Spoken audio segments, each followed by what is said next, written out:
நாமம் மகிமைப்படுவதாக. இந்த நாள் செய்திக்கு ஆதாரமாக நாம் வாசிக்க வேண்டிய வேத வசனம் மத்தேயு எழுதின சுவிசேஷம் 5ஆம் அதிகாரம் 19வது வசனத்தை வாசிப்போம். மத்தேயு எழுதின சுவிசேஷம் 5ஆம் அதிகாரம் 19வது வசனத்தை வாசிப்போம். ஆகையால் இந்த கற்பனைகள் எல்லாவற்றிலும் சிறிதான ஒன்றையாகிலும் மீறி அவ்விதமாய் மனுஷருக்கு போதிக்கிறவன் பரலோக ராஜ்யத்திலும் எல்லாரிலும் சிறியவன் எனப்படுவான். இவைகளை கைக்கொண்டு போதிக்கிறவனோ பரலோக ராஜ்யத்தில் பெரியவன் எனப்படுவான். கர்த்தருக்கு ஸ்தோத்திரம். நாம் வாசித்த இந்த திருவசனத்தின் மூலம் கர்த்தர் நம்மோடு இடைப்படும்படியாக நம் மத்தியில் இருக்கிற தம்பி சாலமோன் அவர்கள் ஜெபிப்பார்கள். ஸ்தோத்திரமானவரே, ஸ்தோத்திரம் பிதாவே, ஸ்தோத்திர கர்த்தாவே, தகப்பனே, ஒரு வேத வசனத்துக்காக துதிக்கிற ஸ்தோத்திரிக்கிற கர்த்தாவே, உங்கள் சமூகத்துக்கு வருகிற கர்த்தாவே, ஏசப்பா மத்தேயு 5ஆம் அதிகாரம் 19வது வசனத்தின் மூலமாக இதில் உள்ள மறைபொருளான ரகசியங்களையும் கர்த்ததாமே எங்களுக்கு வெளிப்படுத்த வேண்டியாக ஜெபிக்கிறோம். அப்பா, எங்கள் மனக்கண்களில் திறக்க வேண்டியாக ஜெபிக்கிறோம். அதை நாங்கள் கேட்டு எங்கள் உதயத்தில் உணரத்தக்கதாக எங்கள் இருதயங்களை மாற்ற வேண்டியாக ஜெபிக்கிற ஸ்தோத்திரிக்கிற கர்த்தாவே, அப்பா ஸ்தோத்திரம் கீழ்ப்படிந்து நடக்க கர்த்தர் எங்களுக்கு கிருபையை வழங்கினாங்க. அப்பா தகப்பனுடைய வார்த்தைக்கு செவி கொடுக்க கர்த்தர் கிருபை செய்ய எல்லா துதி கன மகிமை யாவும் உமக்கே செலுத்துகிறோம். மீட்பர் இயேசு கிறிஸ்துவின் நாமத்தினால் ஜெபிக்கிறோம் ஜீவனுள்ள நல்ல பிதாவே, ஆமென். நாம் அமர்வோம். இந்த நாளிலும் நாம் வாசித்த திருவசனம் மத்தேயு எழுதின சுவிசேஷம் 5ஆம் அதிகாரம் 19வது வசனம் அப்படியாக சொல்லுகிறது. ஆகையால் இந்த கற்பனைகள் எல்லாவற்றிலும் சிறிதானது ஒன்றை ஆகிலும் மீறி அவ்விதமாய் மனுஷனுக்கு போதிக்கிறவன் பரலோக ராஜ்யத்தில் எல்லாரிலும் சிறியவன் எனப்படுவான். இவனை கை கொண்டு போதிக்கிறவனும் பரலோக ராஜ்யத்தில் எப்படி இருப்பானா? பெரியவனாய் இருப்பான். அப்ப இன்னைக்கு போதனை என்பது எல்லாரும் போதிச்சிருவாங்க, எல்லாரும் போதிச்சிருவாங்க. மீறி கூட போதிக்கிறாங்கலாம் இருக்குது. பாருங்க, திருக்குறள்ல ஒரு வார்த்தை சொல்லுகிறது, சொல்வது யாவருக்கும் எளிதாம், சொல்வது யாவருக்கும் எளிதாம், சொல்லிய வண்ணம் செயல். போதிக்கிறதுங்கிறது எல்லாரும் போதிச்சிடலாம், அந்த போதிச்சதுபடி செய்கிறோமா அப்படிங்கிறது தான் முக்கியம். இப்ப என்னன்னு கேட்டீங்கன்னா, இங்க வசனம் சொல்லுது, ஆகையால் இந்த கற்பனைகள் எல்லாவற்றிலும் சிறிதானது ஒன்றையாகிலும் மீறி அவ்விதமாய் மனுஷருக்கு போதிக்கிறவன் பரலோக ராஜ்யத்துல சிறியவன், எல்லாரிலும் சிறியவன் எனப்படுவான். இவைகளை கை கொண்டு. இப்ப இங்க விஷயம் என்னன்னு கேட்டீங்கன்னா, இப்ப போதிக்கிறது பெரிய பெரிய விஷயம் இல்ல. என்ன பண்ணணும்? கை கொண்டு போதிக்கணும். அப்ப யார் அந்த முதல்ல கை கொள்ளணும்? போதிக்கிறவங்க முதல்ல கை கொள்ளணும். கை கொண்டு போதிக்கிறவன் பரலோக ராஜ்யத்தில் எப்படியா இருப்பேன்? பெரியவனா. ஆனா நீங்க எல்லாம் அந்த போதிக்கிறவன் எல்லாம் யாரை கேட்டா என்ன சொல்லுவாங்க தெரியுமா? நான் பரலோக ராஜ்யத்தில் பெரியவனா இருப்பேன்னு சொல்லுவாங்க. ஆனா இன்னைக்கு கை கொண்டு போதிக்கிறாங்களா? வேதாகமத்தை கை கொண்டு போதிக்கிறாங்களா அப்படின்னு நம்ம பார்த்தோம்னா, இந்த போதிக்கிறவங்களுடைய நடவடிக்கையை காண்பித்து கொடுத்து விடுகிறது. இவங்க கை கொள்ளலாம் என்பதை அது காண்பித்து கொடுத்து விடுகிறது. அவருடைய ஆராதனை முறைமைகள், ஆராதனையில் அவர்கள் செய்யக்கூடிய காரியங்கள் எல்லாம் காட்டி கொடுத்து விடுகிறது. மீறி, வேதவசனத்தை மீறி போதிக்கிற இப்ப பாருங்க, அநேக சபைகளிலே ஒவ்வொரு வாரமுமே என்ன கொடுப்பாங்க? ராபோஜனம் கொடுக்க மாட்டாங்க, திருவிருந்து கொடுப்பாங்க. ஒவ்வொரு வாரமுமே கொடுக்குற சபையெல்லாம் இருக்குது. தினந்தோறும் இந்த திருவிருந்து கொடுக்குற சபையும் இருக்குது, தினந்தோறும் கொடுக்குற சபை இருக்குது. அங்கே வந்து கொடுப்பாங்க. ஆனால் அதனுடைய முழு காரியம் என்ன என்று போதிக்கிறவங்க செய்யறதில்ல. முதலாவது போதிக்கிறவங்க செஞ்சால் தானே விசுவாசிகள் செய்ய முடியும். அப்ப கை கொள்றது இல்லை, அது ஒரு சடங்காச்சாரியமா ஆயிடுச்சு. இப்போ இந்த பஸ்கா என்பது எதுக்கு அப்படி என்பதை அவங்க யோசிக்கிறதே கிடையாது. இது எதுக்கு அடையாளமா கொடுக்கப்படுது, திராட்சை ரசம் எதுக்கு அடையாளமா, அதெல்லாம் கிடையவே கிடையாது. கை கொள்றதில்ல. முதலாவது போதிக்கிறவன் கை கொள்றதில்ல, கை கொள்ளாம போதிக்கிறான். அப்படி போதிச்சா பரலோக ராஜ்யத்தில் எப்படி இருப்பாங்க? மீறி போதிச்சா எப்படி இருப்பான்? சிறியவன் எனப்படுவான், எல்லாரிலும் சிறியவன் எனப்படுவான். வாசிங்க மத்தேயு எழுதின சுவிசேஷம் 19ஆம் அதிகாரம் 16வது வசனத்தை வாசிங்க. 19:16. அப்பொழுது ஒருவன் வந்து அவரை நோக்கி நல்ல போதகரே நித்திய ஜீவனை அடைவதற்கு நான் எந்த நன்மையை செய்ய வேண்டும் என்று கேட்டான்.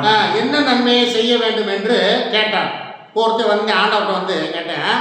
அப்பொழுது ஒருவன் வந்து அவரை நோக்கி நல்ல போதகரே நித்திய ஜீவனை அடைவதற்கு நான் எந்த நன்மையை செய்ய வேண்டும் என்று கேட்டான். அதற்கு அவர், நீ என்னை நல்லவன் என்று சொல்வானே, தேவன் ஒருவரை தவிர நல்லவன் ஒருவனும் இல்லையே, நீ ஜீவனில் பிரவேசிக்க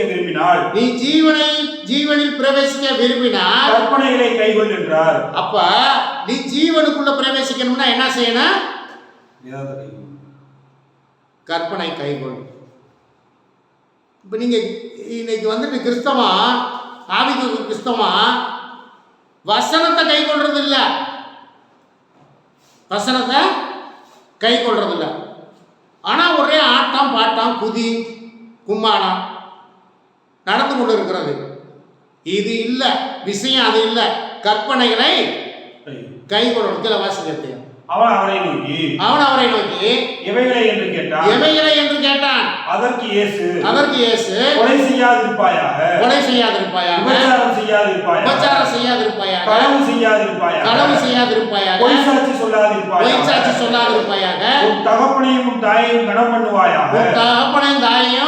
பண்ணுவாயாக, உன்னிடத்தில் நீ அன்பு கூறுவது போல பிறனிடத்திலும் அன்பு கூறுவாயாக என்பவைகளே என்றார். அந்த வாலிபன் அவரை நோக்கி, இவைகளெல்லாம் என் சிறு வயது முதல் கை கொண்டிருக்கிறேன், என்னிடத்தில் குறைவு என்ன என்றான்.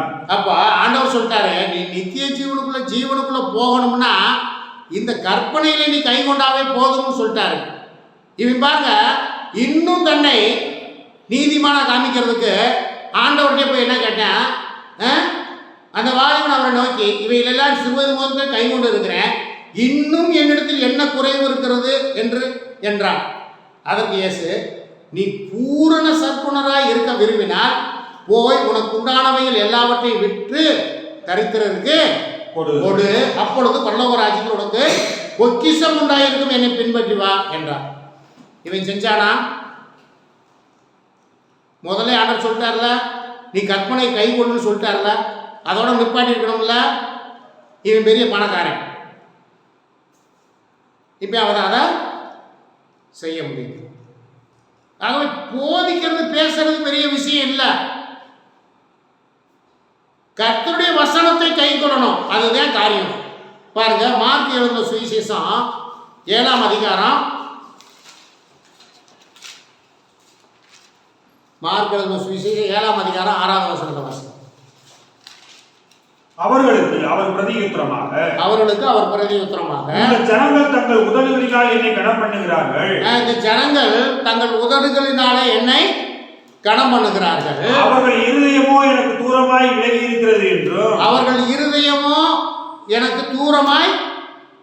இருக்கிறது என்றும், விலகி இருக்கிறது என்றும் மனுஷனுடைய கற்பனைகளை உபதேசங்களாய் போதித்து வீணாய் எனக்கு ஆராதனை செய்கிறார்கள் என்றும் எழுதியிருக்கிற பிரகாரம் மாயக்காரராகிய உங்களை குறித்து ஏசாயா நன்றாய் தீர்க்க தரிசனம் சொல்லி இருக்கிறார். நீங்கள் தேவனுடைய கட்டளையை தள்ளிவிட்டு, பாத்தீங்களா? இப்ப பாருங்க, அவர்களுக்கு பிரதியுத்தரமாக இந்த ஜனங்கள் தங்கள் உதடுகளினால் என்னை கனம் பண்றாங்க. இப்ப எல்லாருமே ஆராதனை பண்றாங்க. ஆவிக்குரிய சபையில் எல்லாருமே ஆராதனை பண்றாங்க, பாடல் பாடுறாங்க, துதிக்கிறாங்க, தேவவசனம் வாசிக்கிறாங்க, செய்தியை கேட்கிறாங்க, எல்லாமே இருக்கு. ஆனா அவங்க என்ன செய்யறாங்களாமா? என்ன செய்யறாங்களா? தங்கள் உதடுகளினால் என்னை கனம் பண்ணுகிறார்கள். அவர்கள் இருதயமோ எனக்கு தூரமாய் விலகி இருக்கிறது என்று. எனக்கு தூரமாய் விலகி. அப்ப உங்க இருதயம் ஏன் தூரமா இருக்கு தெரியுமா? ஏன் தூரமா இருக்குன்னு சொல்றோம் இருக்கு தெரியுமா? வேத வசனத்தை கை கொள்றது இல்ல. ஆராதனை பண்றாங்க, பாடெல்லாம் பாடுறாங்க, துதிக்கிறாங்க, குதிக்கிறாங்க, உருள்றாங்க, எல்லாமே இருக்கு. ஆனா அவங்க இருதயம் எங்க இருக்கா? இருதயம் எங்க இருக்கா? தூரமாய் இருக்கிறது என்றும். ஏன்னா மனுஷனுடைய கற்பனைகளை உபதேசங்களாய் போதித்து. இப்ப அநேக இடத்துல என்ன இருக்குது? மனுஷனுடைய கற்பனைகளை உபதேசங்களாய் போதித்து. மனுஷனுடைய கற்பனை தான் பெருசு தெரியுது, தேவனுடைய வார்த்தை அவர்களுக்கு பெருசா தெரியல. கடந்த வாரத்தில் ஒருத்தர் பேசுனதை கேட்டேன். அநேக சபைகளில் இன்னைக்கு சிலர் சபை பைத்தியம் இருக்குமா? என்ன பைத்தியமா? சபை பைத்தியம் அப்படின்னா என்னன்னு தெரியுமா? சொல்லுங்க, என்னன்னு சொல்லுங்க. எங்க சபை தான் பெருசு, எங்க சபை தான் உண்மையான சபை, எங்க சபை தான் சீயோனுக்கு போகும். இது யாரா? என்ன பைத்தியமா இது? சபை பைத்தியமா? இன்னும் சில பைத்தியம் இருக்கான், பாஸ்டர் பைத்தியம். அது என்ன பாஸ்டர் பைத்தியம்னா என்னது? எங்க பாஸ்டர் தான் உயர்ந்தவர், எங்க பாஸ்டர் தான் கரெக்டா போதிப்பார், எங்க பாஸ்டர் சொன்னா அப்படியே நடக்கும். இது என்ன பைத்தியம்? இங்க இதெல்லாம் இங்க தேவையில்லை. சபை பைத்தியமும் வேண்டாம், பாஸ்டர் பைத்தியமும் இங்க வேண்டாம். இங்க நம்ம ஒரு பைத்தியமா இருக்கணும். இயேசு கிறிஸ்து மேல பைத்தியமா இருக்கணும். அப்படி ஒரு பாட்டே வந்துச்சு கொஞ்ச நாளைக்கு முன்னாடி, தெரியுமா? இந்த பாட்டு கேட்டிருக்கீங்களா? நாங்க கேட்டிருக்கோம். நான் இயேசுவுக்கு பைத்தியக்காரன் அப்படி சொல்லி ஒரு பாட்டே இருக்கு. ஆகவே நம்ம இருக்கிற வேண்டியது வசனத்திலையும் ஆண்டவராக இயேசு கிறிஸ்து மேல பைத்தியமா இருந்தா போதும். சரி, இங்க வாங்க, விஷயத்துக்கு வாங்க. வீணா எனக்கு ஆராதனை செய்கிறார்கள் என்று எழுதியிருக்கிற பிரகாரம் மாயக்காரராகிய உங்களை குறித்து ஏசாயா தீர்க்கதரிசி நன்றாய் தீர்க்க தரிசனம் சொல்லியிருக்கிறான். நீங்கள் தேவனுடைய கட்டளையை தள்ளிவிட்டு இப்ப என்ன பண்றாங்க? தேவனுடைய கட்டளையை தள்ளி விட்டுறாங்க. அதெல்லாம் இங்க அப்படிலாம் தேவையில்லை. அப்படிலாம் செஞ்சோம்னா ஜனங்கள் என்ன பண்ண மாட்டாங்களா? ரட்சிக்கப்பட மாட்டாங்க. தேவ வசனத்தை தள்ளி விட்டுட்டு மனுஷ வசனத்தை போச்சு ஜனங்கள் ரட்சிக்கப்படுவாங்களா? மனுஷனுடைய தேவனுடைய கட்டளையை தள்ளிவிட்டு மனுஷனுடைய பாரம்பரியத்தை கை கொள்ளுகிறவர்களாய் கிண்ணங்களையும் செம்புகளையும் கழுவுகிறீர்கள் மற்றும் இப்படிப்பட்ட அநேக சடங்குகளையும் அனுசரித்து வருகிறீர்கள் என்றார். பின்னும் அவர் அவர்களை நோக்கி, நீங்கள் உங்கள் பாரம்பரியத்தை கை கொள்ளும்படிக்கு தேவனுடைய கட்டளைகளை உயர்த்தமாக்குறது நன்றாய் இருக்கிறது. இப்ப பாருங்க, தேவனுடைய கட்டளை உயர்த்தமாக்குறது என்னது? வீணாக்கிறது. தேவனுடைய கட்டளை எங்களுக்கு தேவையில்லை. எங்களுடைய சபை உபதேசம் தான் முக்கியம். என்ன உபதேசம்? எங்களுடைய சபை உபதேசம் தான் முக்கியம், தேவனுடைய உபதேசம் எங்களுக்கு தேவையில்லை. இன்னைக்கு அதான் இன்னைக்கு கிறிஸ்தவ வாழ்க்கை. இன்னைக்கு அநேகர் பின்மாற்றத்தில் போறதுக்கு காரணமே இதனால தான்.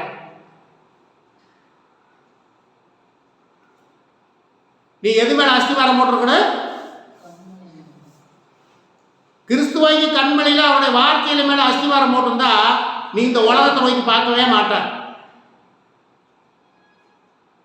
நீ மனித உபதேசமாகிய மணல் மேல நீ அஸ்திவாரத்தை போட்டனா என்னாவ? பெருவெள்ளம் வந்து சாச்சிரும். ஆகவே இங்க என் வார்த்தை உங்களுக்கு முக்கியம் இல்லை,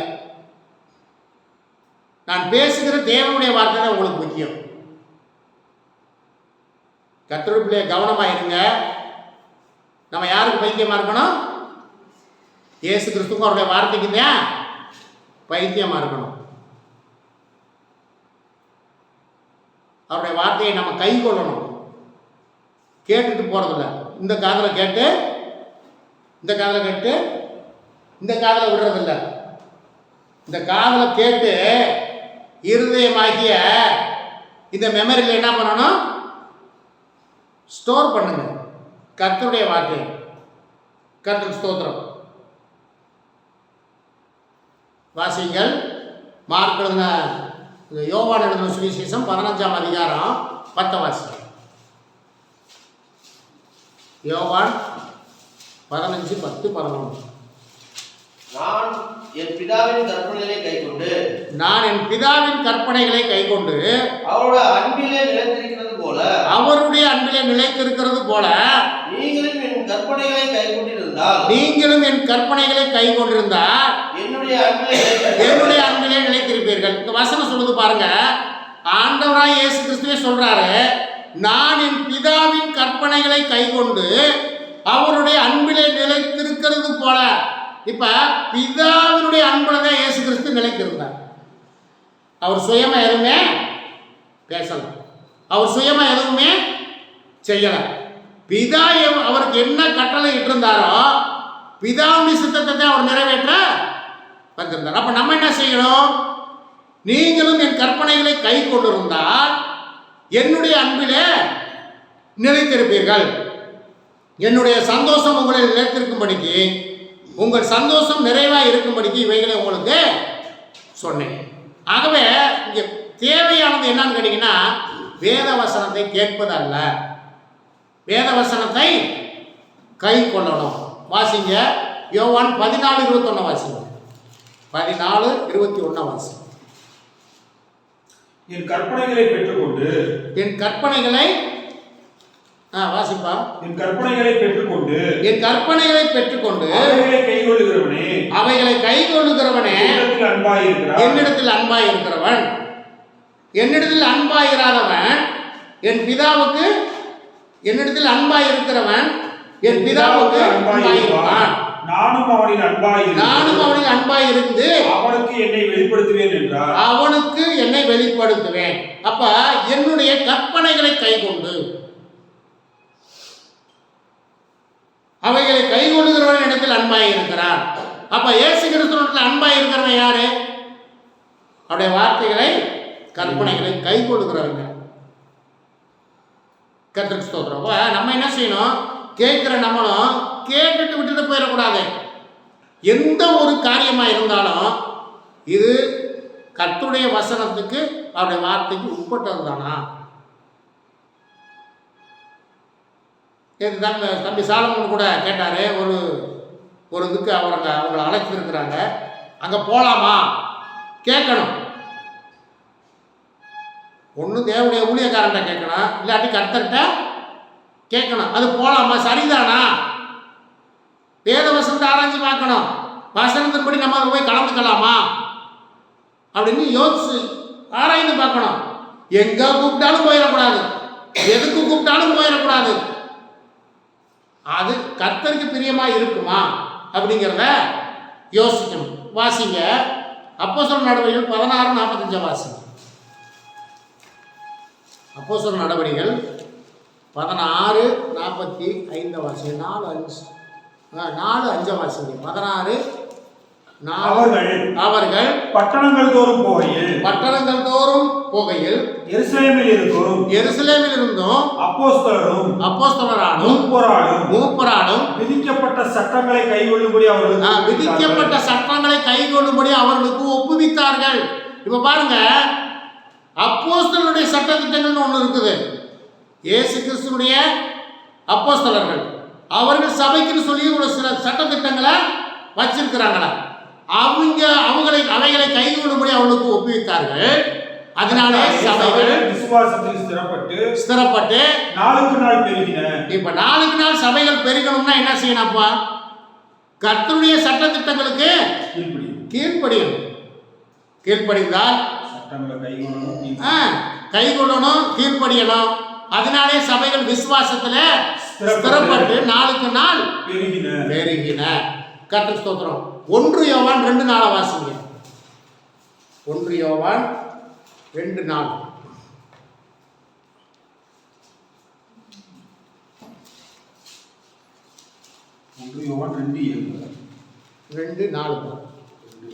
அவரை அறிந்திருக்கிறேன் என்று சொல்லியும் அவருடைய கற்பனையை கைக்கொள்ளாதவன் பொய்யனாயிருக்கிறான். அவனுக்குள் சத்தியமில்லை. இப்ப பாருங்க, இயேசு கிறிஸ்துவை அறிந்திருக்கிறேன் என்று சொல்லியும் அவருடைய கற்பனைகளை கைக்கொள்ளாதவன் எப்படி இருக்கிறானாமா? அப்ப இப்ப இன்னைக்கு நடந்து கொண்டிருக்கிறதுலாம் என்ன? நாங்க உங்க கற்பனையை கைக்கொள்ள மாட்டோம். நான் அவரை அறிந்திருக்கிறேன், ஆராதனை செய்கிறேன், அவரை துதிக்கிறேன், அவருக்கு ஊழியம் செய்கிறேன், எல்லாம் செய்கிறேன். ஆனால் நான் கற்பனையை கை கொள்ள மாட்டேன்னா அவன் யாரா இருக்கிறான்? வசனம் என்ன சொல்லு? நான் சொல்லலைங்க. அவன் யாராக இருக்கானாமா? பொய்யனாய் இருக்கிறான். அவனுக்குள்ள என்ன இல்லை? சத்தியம் இல்லை. யோசிங்க.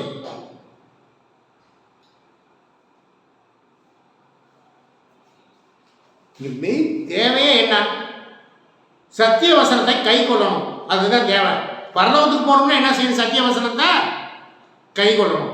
எல்லாமே ஞானஸ்தானம் கொடுக்கறது முதற்கொண்டு, ராபோஜனம் கொடுக்கறது முதற்கொண்டு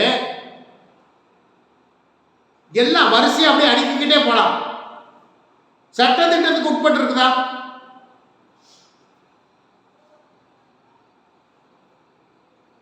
கர்த்தருக்கு ஸ்தோத்திரம். வாசிங்கள். வெளிப்படுத்தின விசேஷம் 1:3. வெளிப்படுத்தின விசேஷம் 1:3. இந்த தீர்க்க தரிசன வசனங்களை வாசிக்கிறவனும் கேட்கிறவர்களும் இதில் எழுதியிருக்கிறவர்களை கைகொள்ளுகிறவர்களும் பாக்கியவான்கள். காலம் சமீபமாய் இருக்கிறது. இப்ப காலம் சமீபமாயிற்று. என்ன செய்யணும்? இந்த தீர்க்க தரிசன வசனங்களை வாசிக்கிறவனும் கேட்கிறவர்களும் இதில் எழுதியிருக்கிறவைகளை கைகொள்ளுகிறவர்களும் தான் பாக்கியவான்கள். காலம் சமயமாயிட்டு. அப்ப கேட்கறது பெருசல்ல, வாசிக்கிறது பெருசு இல்லை. கை கொள்ளணும். தேவனுடைய வார்த்தையை கை கொள்ளணும். முதலாவது போதிக்கிறவன் கை கொள்ளணும், பின்பு சபை மக்கள் கை கொள்ளணும். கை கொண்டா யாராவா இருப்போம்? பாக்கியவான்களாக இருப்போம். தேவனுடைய ராஜ்யத்தையும் சோதரிப்போம். ஆகவே கர்த்தருடைய பிள்ளைகளே, இன்றைய நாள் கர்த்தர் நமக்கு போதித்தது, அவருடைய வார்த்தை கூட நம்மோடு பேசுனது என்னவென்றால், கற்பனைகளை கைகொண்டு போதிக்கிறவன் கைகொண்டு போதிச்சா பரவத்துக்கு போகலாம். யோவான் 1 யோவான்ல சொன்னது போல கை கொள்ளாமல் இருந்தால் அவன் யாரு? பொய்யனாய் இருக்கிறான். ஆகவே கர்த்தருடைய பிள்ளைகள் இந்த காரியங்களிலே நீங்கள் கவனமாக இருந்து கர்த்தருடைய காரியங்களிலே முன்னேறி இயேசு கிறிஸ்துவும் அவருடைய வார்த்தைக்கு நீங்கள் பைத்தியமாக இருந்து, பைத்தியம்னா என்னன்னு தெரியுமா? பைத்தியம்னா என்னன்னு தெரியுமா? என்ன? ஒவ்வொருத்தருக்கும் ஒரு பைத்தியம் இருக்கும் தெரியுமா? என்ன பைத்தியம் இருக்கும் சொல்லுங்க பார்ப்போம். சிலருக்கு காசு பைத்தியமாக இருக்கிறான். அப்படி அடுக்கி கொண்டே போகலாம். நம்ம யாருக்கு பைத்தியமாக இருக்கணும்? நீ ஏசப்பாக உடைய வார்த்தைக்கு நீங்கள் பைத்தியமாக இருங்க. நீங்கள் அதை கை கொண்டு கர்த்தருடைய வழியில் நடங்க. நீங்கள் பரலோகத்துக்கு போயிடலாம். மனித உபதேசத்தை நீங்கள் கேட்டீங்கன்னாக்க பரலோகத்துக்கு போங்க. அதனால் போதிக்கிறது எல்லாத்துக்கும் ஈஸி. கை கொள்ளணும். நான் வேணா இந்த கர்த்தருடைய பிள்ளை நீங்களும் கேட்குறீங்க, இந்த காணொலி மூலமாக நான் தெரிவிக்கிறேன். நான் வேணா என்னுடைய விலாசத்தை கொடுக்குறேன், நாங்கள் இருந்த பகுதியெல்லாம் கொடுக்குறேன். எங்களை குறித்து நீங்கள் வேணா விசாரிச்சு பாருங்கள். நாங்கள் ஆண்டவரை ஏற்றுக்கொண்ட நாள் முதற்கொண்டு இப்பொழுது வரைக்கும் எப்படி இருக்கிறோம்? சாட்சியாக இருக்கிறோமா? கர்த்தருக்கு சாட்சி இல்லாமல் இருக்கிறோமா? கர்த்தருடைய வசனத்தை கை கொள்கிறோமா, இல்லை மனித உபதேசத்தை கை கொள்கிறோமா? நீங்கள் வேணால் போய் விசாரித்து பாருங்கள். குறிப்பாடங்கள் பாரதிபுரத்தில் குடியிருந்தோம், பாலகிருஷ்ணாபுரத்தில் குடியிருந்தோம், இப்பொழுது முடிப்பாடி பகுதியில் குடியிருக்கிறோம். நீங்கள் எங்கே வேண்டுமானாலும் எங்களை குறித்து நீங்கள் விசாரிங்கள். ஆகவே சாட்சி என்பது என்ன? நம்முடைய வாழ்க்கை இயேசு கிறிஸ்துவுக்கு பிரியமாக இருக்கணும், சாட்சியாக இருக்கணும். மற்றவர்களுக்கு இடரல் உண்டாக்குற மாதிரி இருக்கவே கூடாது. மற்றவர்களுக்கு இடரல் உண்டாக்குறவனா இருந்தால் என்ன செய்யணும்னு சொல்லியிருக்கு, வேதவசனம் சொல்லியிருக்கு. கழுத்தில் இயந்திரங்களை கட்டி சமுத்திரத்தில் போய் விழுகிறது நலமாக இருக்கும். ஆகவே அதுக்கு தேவையில்லை.